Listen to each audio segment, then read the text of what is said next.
Welcome back to the channel. My name's Adam Smith, and today a very exciting special episode. This is the top 20 solo board games for people new to solo board games. It's a very beginner-friendly list, and the intent of this is to provide a nice leg up for individuals new to solo board gaming, or maybe someone that's actually been in the hobby for many years, but only focus on the multiplayer side of the equation, and they're just starting to kind of dabble into what could be an interest in solo gaming. Regardless of how you found the video, we're glad you did, and we hope you stick around for more solo content. Now, it's worth mentioning the two major criteria behind this list. The first one's pretty obvious. This is my personal top 20 solo games that I'd recommend to somebody who's new in the solo gaming hobby right now. Of course, that could change in a year, 2 years down the road, but right now, if we met face to face, these are the 20 games that I'd recommend to you, hoping that a couple of them will stick. Maybe all of them would stick. That'd be great, but at least you could get your feet wet and get into the hobby with some low complexity games. And actually runs us right into the second criteria for the list, and that is that all the games on this list are on the lower complexity side of the equation. And so what that means is if you head to Board Game Geek, which is a central board game site, you'll find board games listed, and there is a complexity weight there that runs from 0 to 5. And of course, the more complex games are going to be in the 2.5 and above, so 2.5 to 5 are going to be more complex. These games in this top 20 list are all going to be under 2.5. So in other words, they're going to be games that are easy to digest in terms of their rules and also easy to play, which inherently also makes them quicker to play and also quicker to enjoy. So with that understood, let's head into the honorable mentions and Hall of Fame. Now you'll see for the Hall of Fame entry, there is a single entry there. That's because this game already exists in the Rolling Solo Hall of Fame, and many people here have heard of this one, but again, if you're new to the solo board gaming hobby, you might not have. And actually, this was a game that pulled me into the solo gaming hobby, and it's Zombicide. Now there are many iterations of Zombicide, many themes of Zombicide, but it's a great entry point into solo gaming. It'll definitely give you a thematic adventure game to go through. You'll be chucking dice, making tough decisions, and of course being completely surrounded by zombies at all times. There's a lot of fun to be had in this dice chucker, and it's been around for ages, and there's so many variations of it, it's insane. But it sits as a Hall of Fame entry because it will no longer ever take up a spot on a top 10, top 20, top 50 list on this channel ever again. And finally, here you can see some honorable mentions, and these are fantastic solo games that if you're interested in the theme or the mechanics of the gameplay, you might want to dive into exploring some of these as well. The list begins in the 20th position with Crystallo, which is a solo puzzle card game where you are diving into a magical cave full of gems and creatures trapped by an evil black dragon. You're laying down cards to make crystal patterns that free each of the 6 creatures, and if you pull that off, you move on to face the dragon itself. The goal is pretty simple. You got to free all the creatures and then use what you've got left to trap the dragon before you run out of cards. If you manage to pull that off, it's a full win, but if you don't, you still get a rank based on how far you made it and what treasures you collected along the way. Now, similar to Crystallo in the 20th position, in the 19th position, another ultra portable solo game. This is Dark Tomb: The Ice Chasers.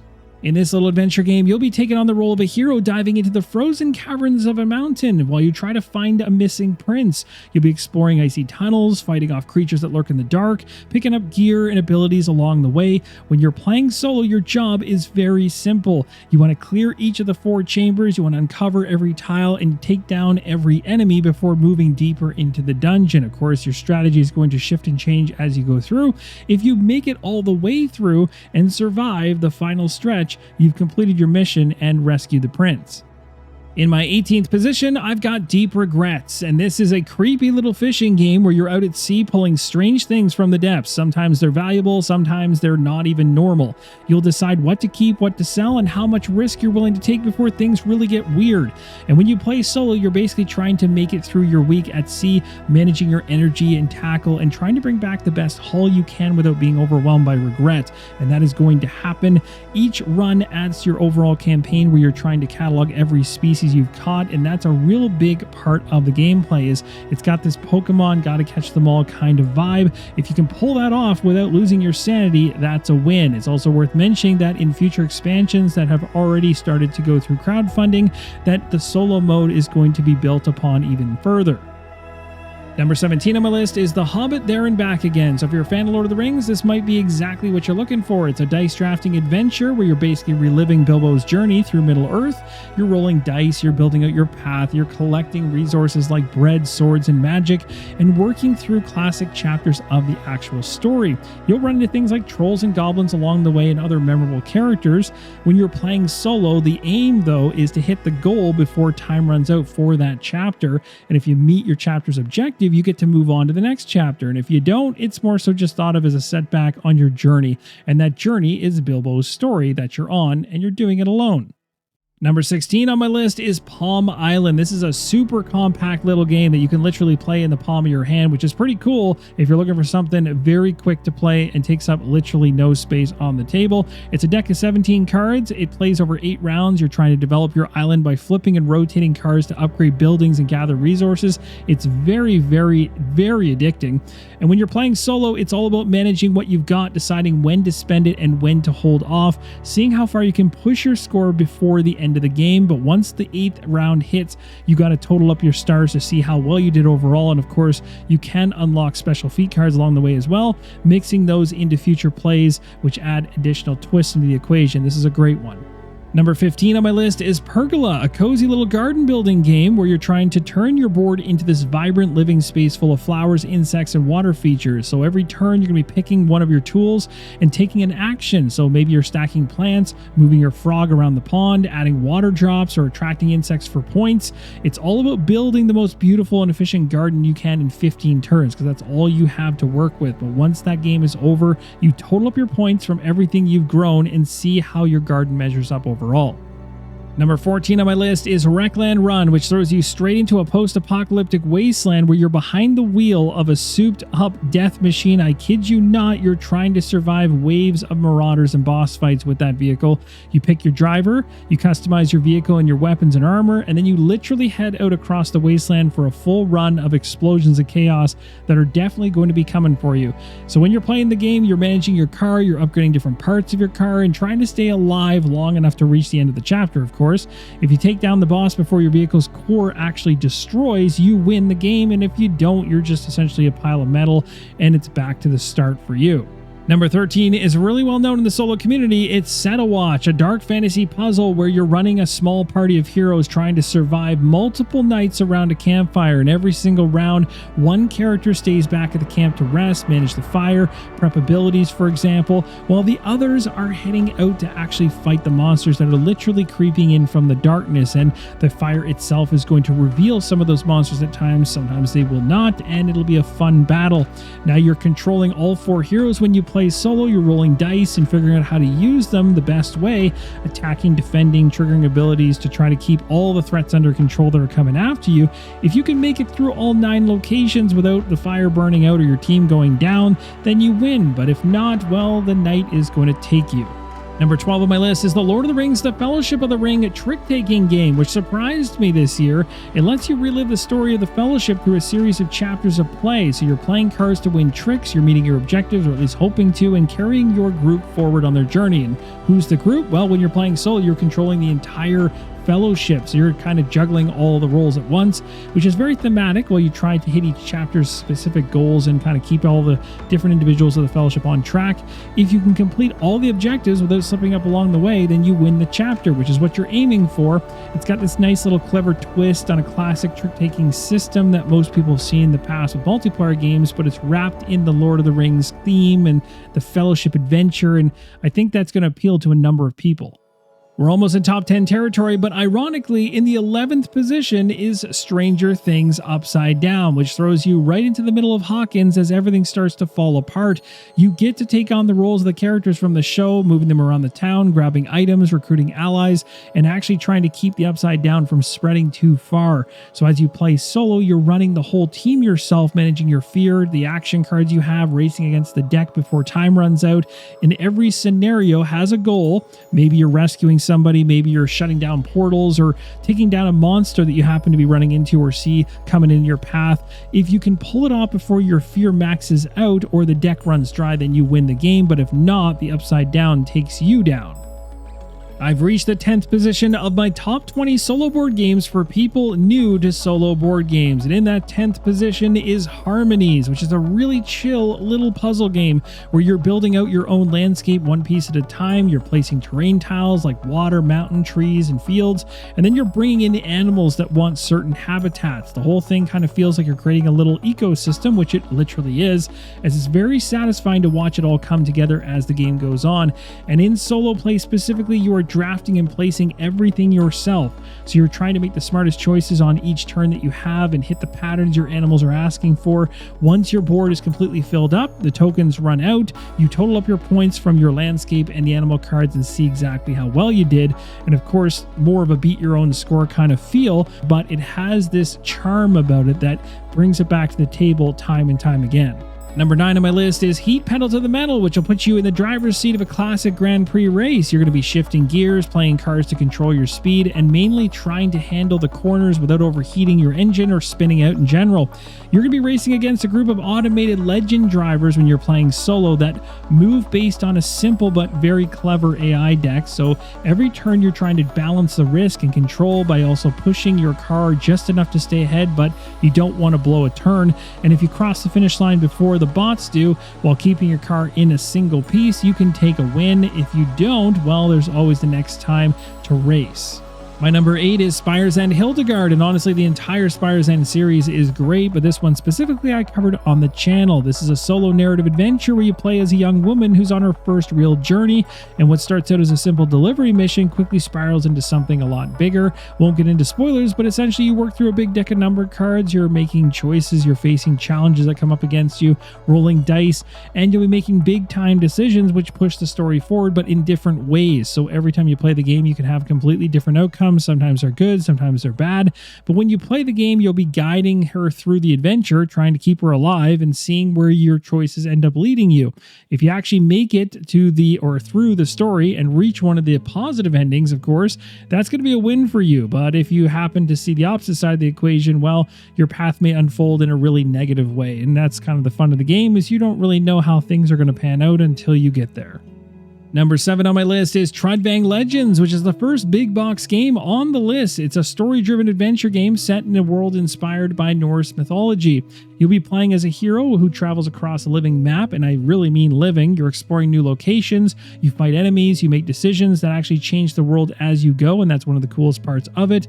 You're running your hero through the saga book, moving around the map. You get to pull runes for combat, you do skill checks, you uncover events, and you slowly push the story forward. But again, everything you do in the game leaves a mark on the world, so the story literally evolves based on your actions, which is a really cool thing to see unfold, and you win by completing your current saga or objective and surviving long enough to see how your legend unfolds. So the game is less about beating it and more about seeing where your story ends up. My number 6 on the list is Destinies, a story-driven adventure game that mixes exploration, narrative choices, and some light dice rolling, and this is the first one on the list that actually uses an app to power the entire thing, which keeps the world moving around you. You're exploring map tiles, you're talking to NPCs, you're picking up items, you're making decisions that pull you toward the character's personal destiny, whatever that ends up being for the story. Now, it's just you and the app guiding the story when you're playing solos, so you get to roll dice for skill checks, you uncover new areas alone, and you try to piece together what you need to complete your goal before the time of the game runs out. If you can hit the final step of your destiny, you get to trigger the ending and see how your story actually wraps up. So it very much feels like a choose your own adventure game with dice and discovery all kind of tied together, and the app of course adds to the immersion level of the game, making it that much more interesting for solo play. We've reached the top 5, and in the 5th position, it's Veilwraith. It's a dark, moody solo game where you play as a spirit wandering through a world that's all lost its color. You're trying to survive long enough to collect keys, fight off shadowy threats, reach the portal before your spirit fades away. Now, each turn you take, you decide whether to explore, fight, or influence. You spend cards from your memory deck to boost those actions that you're taking, and as you move through the game, you get to unlock upgrades and tweak your deck for future runs, which is extremely addicting. And if you can grab all the keys and make it to the portal with your ribbons still intact, you win. If your spirit drops to 0, though, or the shadows overtake you, you lose. The world will claim another lost soul. So it's a very tough, tense, and very atmospheric game. I highly recommend it. My number 4 is Marvel United, a light, fast-paced superhero game where you're running a team of Marvel heroes around the city trying to stop a villain. You'll be moving from location to location. There's thugs to fight, civilians to rescue. There's missions you need to complete before you do the final showdown. And when you play solo, you're controlling usually 3 heroes as an entire team yourself. You shuffle all their decks together. When you draw a card, you choose which hero you want to play. You build up the combos, the abilities, and you try to pull off really cool turns. You're trying to complete the mission and defeat the villain without any of your heroes actually getting knocked out, because that equals a win.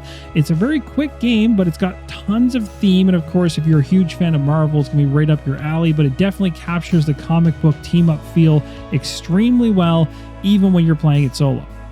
Top 3 territory. In the 3rd position, role-player adventures, where you take the characters you've built, throw them into a full-blown story-driven campaign, and enjoy the ride. You get to travel across maps, there's rolling dice for skill checks and combat, you make decisions that shape the story and how it unfolds, and you'll control 1 or 2 characters solo as you explore the locations, dealing with encounters. You get to upgrade your gear, push through different adventures, and every chapter gives you a totally different story of choices and challenges that kind of carry forward into the next one, so you win essentially by completing the objectives of the adventure that you're in and surviving the journey. But at the end of the day, it's all about watching your character's story actually grow and seeing the world react to the choices you make as you go through the game. My number 2 is Storyfold Wildwoods, which is a narrative adventure where you play as Luma and her bear companion Braum as they journey through the forest. It's been consumed by a shadow. You're moving through story-driven scenes. You get to make decisions. You use a river card system that's extremely fun and keeps the tension flowing as you try to bring light back into the Wildwoods. And it's just you guiding the pair of them through each chapter. When you play solo, you'll face challenges. There's creatures you'll run into. You'll be making choices that, of course, are going to affect how the story unfolds, and you win the game when you make it through the scene and heal the forest. And it's also extremely cool to see how your decisions prior will shape the journey that you're going on in this one. And my number 1 solo board game for people new to solo board games is Vantage, an open-world sci-fi adventure where you've crash-landed on a mysterious planet and are just trying to survive, explore, and uncover what's really going on there. You'll move across the map of location cards, you'll gather gear, you'll slowly build up your character's abilities, the items and allies you have, but it's all about exploring at your own pace. You tackle challenges, you make discoveries, and you chase whatever mission or destiny you've chosen for that run, but the win of the game is completing your mission or fulfilling your destiny before your health, morale, or time runs out. But honestly, this game is less about the finish line and more about the journey itself. It's cool in what you find, what you build, and the story that unfolds as you go. Now, because Vantage landed at the number 1 position, I want to announce at this point in time, I'll be doing a rolling solo showcase on Vantage in the near future, and I'm very excited for this. That'll be an unboxing of the core game. We'll dive into a how to set up video and a playthrough, a solo playthrough, of course, to show you the game in action if you're looking at this one and eyeing it. Now, for all the other games on this list, bar maybe about 1 or 2 of them, I believe I have a playthrough for almost all of them. So I'm going to link inside the video description those playthroughs. You'll find them in the pinned comment as well. So if you want to jump into any play that I did for any of these to see a better look at how these things actually work in action, I've got you covered there as always. And stay tuned to the channel and subscribe as we're going to dive into Vantage together, and it should be a lot of fun. Now, for those of you that are new to the solo board gaming hobby or have been here forever and you want to connect with the solo community more in depth, even beyond this YouTube community here, you can jump into my Discord channel and the Facebook group, which is essentially extensions of the YouTube channel here, in order to connect with more solo gamers and actually discuss games hitting retail and crowdfunding and get into the nitty-gritty about specific games, whether it's rule questions, whether it's discussions on what aspects of games you like, what things you don't like. All those conversations are being had at all times across all those locations. You'll find more information on all of them in the pinned comment and video description. Those links will take you straight to those communities. And if you enjoy what I do and you find the videos I produce useful and help you make an informed decision on solo games, then consider becoming a member of the channel. You can find the join button right on the Rolling Solo YouTube page. On the home page, you'll find a join button, and that will take you to a listing of the different tiers and perks that you will gain depending on the tier that you select. And you'll gain early access to my videos when I create them in advance of everybody else as a base perk, on top of a number of other benefits beneficial perks, hopefully that you'll find interesting there. Thank you guys so much for your support. Really hope this helps new solo gamers out there find something that intrigues you. And let me know in the comments down below if any of the 20 or the honorable mentions or even the Hall of Fame mention piqued your interest. I'd love to know. And Rolling Solo community, be sure to place your recommendations for games you'd recommend to new solo gamers in the comments as well. This will ensure that this video becomes a hub and home base to basically provide to anybody that's new in the solo gaming community as a great reference. Thank you guys so much for watching, and as always, keep on rolling solo.